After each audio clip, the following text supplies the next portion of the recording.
Welcome back to Unbound Faith. This week, Genesis chapter 1. We're going all the way back. The story of creation. Foundational, Yeah. not just the world beginning, but this chapter, it sets the stage, I think, for understanding, well, God, ourselves, everything really. And it starts with this image so striking.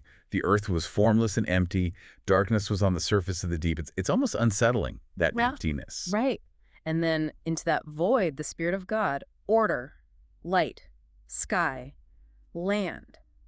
And it all happens because God said, and it was so. Such simple words, but so much there about divine power, wouldn't you say? It's true.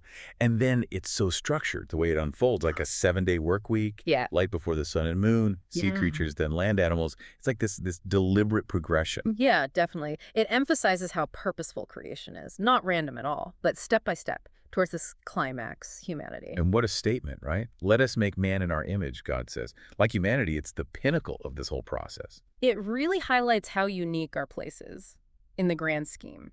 But we should probably, I think, consider what in our image means. It's not, I don't think, about looking like God, but something much, well, deeper. Makes you think.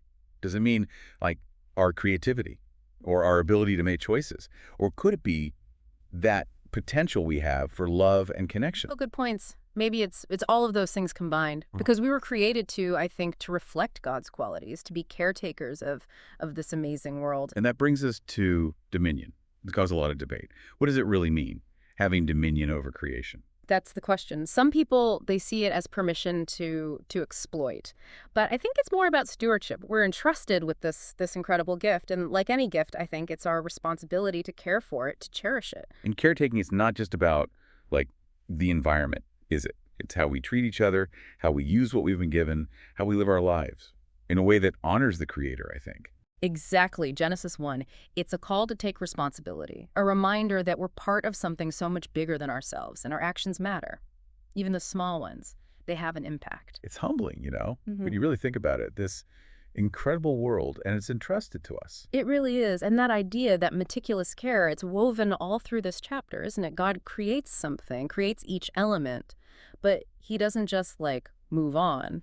God saw that it was good, it says, again and again, almost like he's pausing, appreciating the wonder of it all. It's true. It's a beautiful detail. And then when it comes to humanity, it's not just good anymore. It's very good. It's emphasizing how important we are in all of creation. Right. It's a really powerful distinction, but not, I don't think, that we're better or superior. It's not a hierarchy, not really. It's more like we have this special role, this unique responsibility to reflect that divine image in how we interact with the world. And that responsibility, it's not just about the environment, like we were saying. It's how we treat each other, how we use our gifts, how we contribute to the goodness of creation. Yeah, exactly. Makes me think of that line from that poem.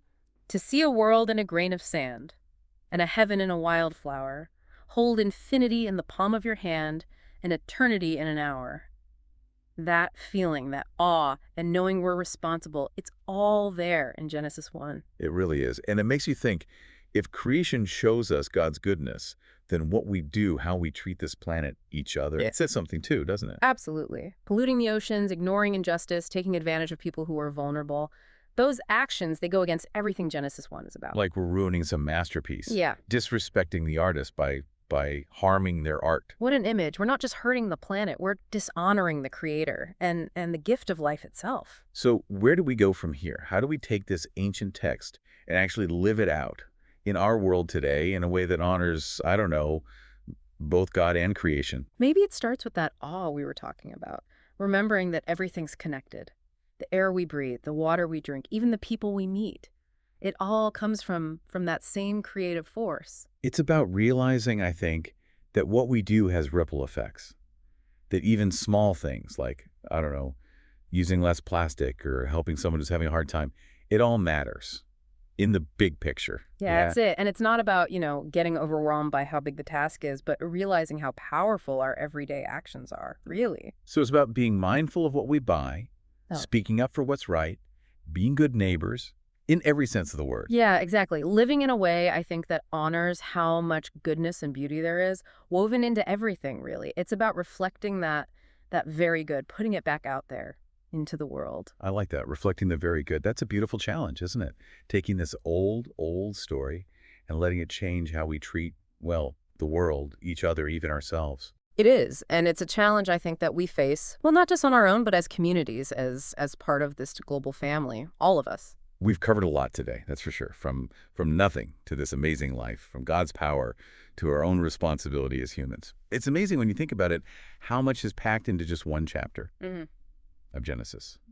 Any final thoughts as we wrap up? Just this. As you go through your week, try to really see, look for those glimpses of the very good that are all around us, like in the laughter of a child maybe, or when a stranger is kind, or just the beauty of the world around us. Let those things remind you, I think, how sacred creation is, and let them inspire you to be a force for good out there in the world. Beautifully said.